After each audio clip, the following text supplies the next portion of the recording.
আমি ভালোবাসি, কথাটি বলেও বোঝাতে পারিনি। মনের গহীনে জায়গা কিনতে চেয়েও কিনতে পারিনি। আমি কাটার মালায় ক্ষতবিক্ষত হয়েছি শুধু। শুকনো মরুর নিরাশ বালুতে জলের সন্ধান করেছি। কোনো অধিকার নেই ভালোবাসার। আমি হেয়ালির বিষয়বস্তু, আমি উপহাসের বিলাস সামগ্রী।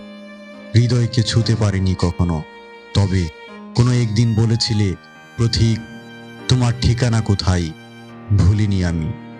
শীতের কুয়াশার মেটুপথ পাড়ি দেওয়া, বর্ষার কাদা জলে কদম, চৈত্রের দুপুরে আমের মুকুল, সবই এনে দিয়েছি তোমার জন্য। কিন্তু মনের ভাষা বুঝে না বুঝার বান করেছ। তুমি কখনো আমার অভাবে কাঁদনি, কখনো একান্তে ডাকনি, তাই কখনো তোমায় ভালোবাসায় আসিনি। এক অজানা পৃথিবীর এই অজানা প্রাণী, এ কেমন ভালোবাসা, এ কেমন ভালোবাসা।